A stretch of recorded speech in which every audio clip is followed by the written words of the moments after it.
મોડાસા પાલિકાના town hall shopping સેન્ટરના ધાબાની parapet અચાનક ધરાશાયી થઈ હતી। આ ઘટનામાં એક વ્યક્તિને ઈજા પહોંચી છે, જેમને તાત્કાલિક સારવાર માટે હોસ્પિટલ ખસેડવામાં આવ્યા છે। સદનસીબે આ ઘટનામાં મોટી જાનહાનિ ટળી છે। ઘટનાની જાણ થતાં જ પોલીસ અને પાલિકા તંત્રની ટીમ તાત્કાલિક ઘટનાસ્થળે પહોંચી હતી। સુરક્ષાને ધ્યાનમાં રાખીને શોપિંગ સેન્ટરની તમામ દુકાનો બંધ કરવામાં આવી છે અને કાટમાળ હટાવવાની કામગીરી શરૂ કરવામાં આવી છે। આ ઘટનાને લઈને પાલિકા તંત્ર સામે ગંભીર સવાલો ઉઠી રહ્યા છે। સ્થાનિકો દ્વારા પાલિકાની લાપરવાહી અને મકાનની મરામત જાળવણીના અભાવની આકરી ટીકા કરવામાં આવી રહી છે। પાલિકા વહીવટી તંત્રે તાત્કાલિક તપાસના આદેશ આપ્યા છે અને ઘટનાના કારણોની તપાસ કરવામાં આવી રહી છે।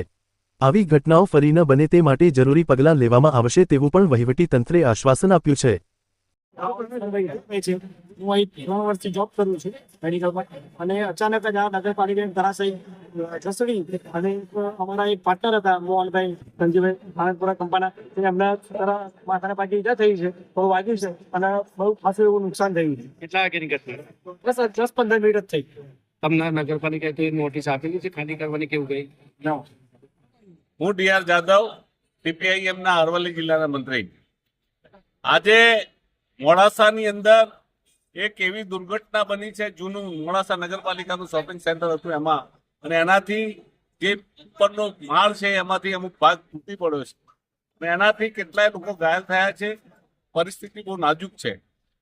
આ આખા મોડાસાની અંદર આવી કેટલીય બિલ્ડિંગો એવી છે કે જે જર્જરિત હાલતમાં છે, અને ચોમાસું ભરપૂર આવશે અને ખરાબ રીતે વાવાઝોડું આવશે ત્યારે આમાં કેટલીય જાનહાનિ થાય એવી છે।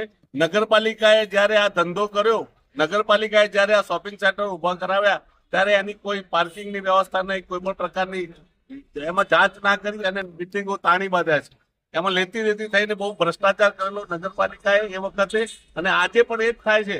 ચારે બાજુ બિલ્ડિંગો તૂટી જાય એ પ્રકારની બનાવવામાં આવે છે। એટલે નગરપાલિકાએ ખાસ ધ્યાન રાખી અને આ બિલ્ડિંગ તાત્કાલિક ઉતારી લેવામાં આવે, ભવિષ્યમાં કોઈ મોટી જાનહાનિ ના થાય। બીજી પણ નગરપાલિકાની મોડાસા બજારની અંદર બિલ્ડિંગો છે એનું પણ ધ્યાન રાખવામાં આવે એવી મારી માંગ છે।